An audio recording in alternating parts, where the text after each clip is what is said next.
So I finally decided to get an inverter for my shed. So I chose this one here that's made by Lensun. It's rated at 3000 watts and it's a pure sine wave inverter. I've opened it up and had a look at it, and it's using very good quality components. The MOSFETs in it are international rectifier, and there's big power IGBTs on the output, so it's pretty much good quality components thrown together. I'm going to connect it up to my oscilloscope now and we'll have a look at the waveform. So there we go, as you can see it outputs a very good sine wave. So if I zoom in on it like this, there's not much distortion or noise on the wave that you can really see. Although this is an analog oscilloscope, so if there is any noise there, you're not really going to see it that well. But yeah, that's a really good wave. I'm going to plug it into the mains now, our voltage divider, and then we'll compare what this looks like compared to the mains. So the mains is actually a little bit worse. As you can see, the top of the mains waveform is clipped. See, it's plugged directly into the mains there. Now you're probably wondering what this green thing is there. Inside there there's resistors, so I've made a voltage divider so you can actually touch this without getting any electric shock at all, as there's only 5 volts coming out of it. It's sort of like a 3 resistor voltage divider, so that the live and neutral are going through resistors, so you can short this thing out as well and nothing will happen. That's a much safer way of doing it rather than connecting it directly into the scope. It also has USB charging on it, so I'll plug in something and then we'll see how well that goes. So it says its USB output is 5 volts at 500 milliamps, so you can't really do very much with that. Like, you wouldn't be able to charge your iPad with that. Yeah, that seems to work no problem, the phone's charging. The inverter is just a typical clamshell design. All I need to do was just take out 2 screws there, 2 screws here, and just lift the top off. And it looks well enough made inside. I can't see anything that's really that bad. This was rattling around inside, and what this is actually to do with the remote control. There's a receiver in there, and I'm not that sure what else, maybe a small relay or something, but that's for switching it on and off remotely. The MOSFETs are IRF 3710, so that's quite a good quality part. And the output H bridge, which is here, actually consists of IGBTs, which are just big power transistors really. They're not quite the same as MOSFETs. And there's the specs on IRF 3710. There, what's driving the ferrite core transformers in there, and here's our IGBTs. Now it's 600 volt rated, and it can take 60 amps. So it seems well within tolerance, because if it's a 3000 watt inverter, you're probably only talking about 13 amps going through them anyway. So what I'm going to do tomorrow is I'll take it out to the shed, and we're going to run some heavier loads with it, and then I'll post another video probably near the summertime when I get the pressure washer out, because that's a very heavy inductive load. That's 2.1 kilowatt, and that should really test it. It's a 3000 watt inverter, so I'd imagine it could manage. The inverter has a surge power of 6000 watts, it says. So I'll show you where I bought it. So there it is, £289 from the seller solar supplier. Although the MOSFETs and the transistors appear to be of good quality, the capacitors are like a no-name brand.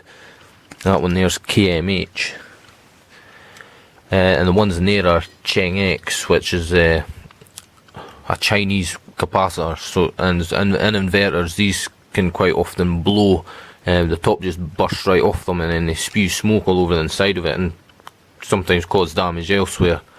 Another thing I've noticed, there's no thermal compound on these components at all, so when I get the time I'm going to take the whole thing apart and put thermal compound on everything.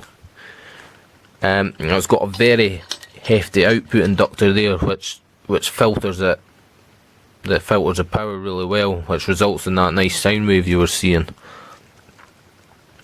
And apart from that, I can't see any issues. It seems to be well enough built.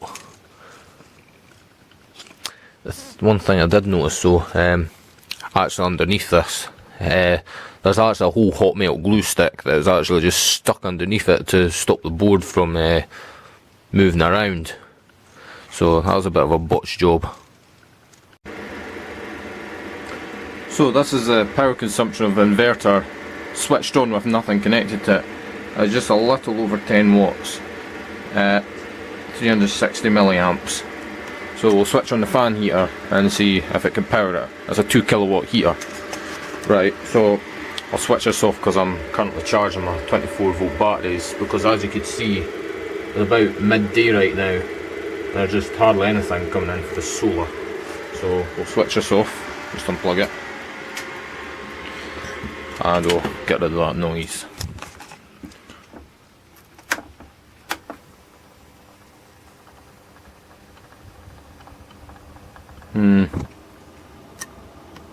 Sounds no right there.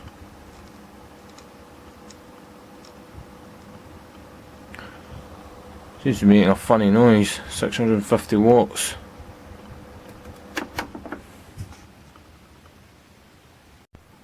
What I failed to mention is I accidentally connected it up incorrectly, the wrong way around, and there's a loud bang, and I think maybe one of the fuses inside have blown, so I'm going to have to take it apart and have a look.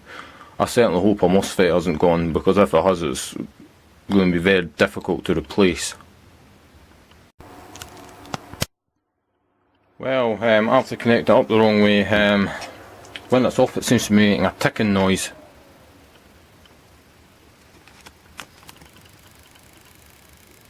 As you can probably hear. But it still seems to power everything, no problem. Right, so we've got 913 going in, about 800 or 900 coming out. So I'll put that up to full power,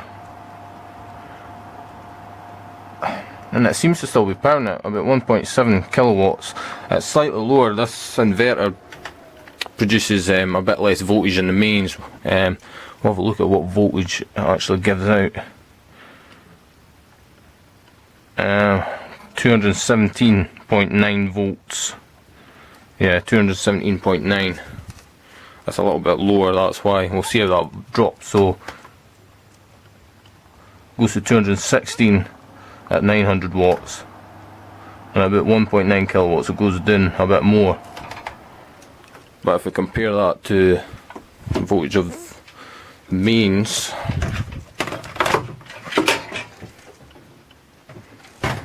I'll just plug that in here.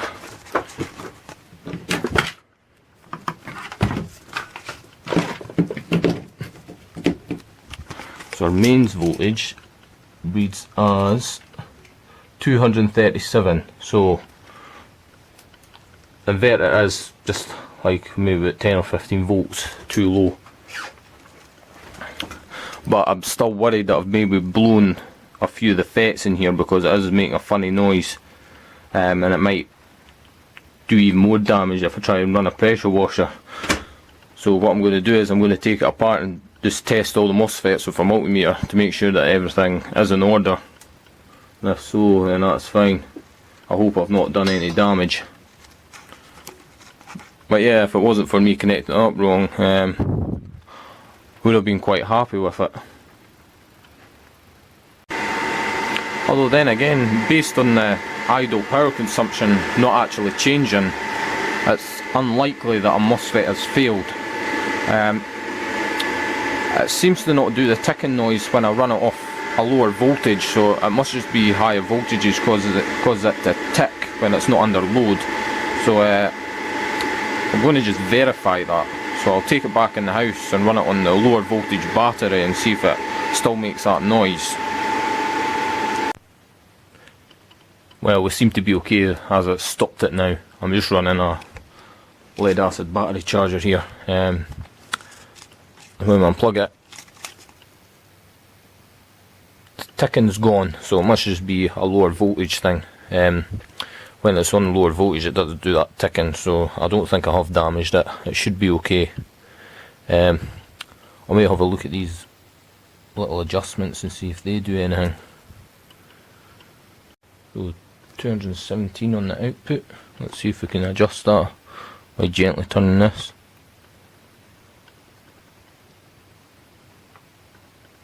No, that doesn't change anything. This one. Yeah, this one here adjusts voltage. We'll just put it to 220. Alright, 225 would do. Yeah, there we go. So that's a good voltage. Because in the UK the mains can range from about 220 to 230. So 225 seems okay. That could be low voltage cutoff, and if so, I could set that a little bit higher for my LiPo batteries. So 1.2 kilowatt hour of LiPo and a Hoover. This is the first really inductive load I've actually tried with it, so let's see.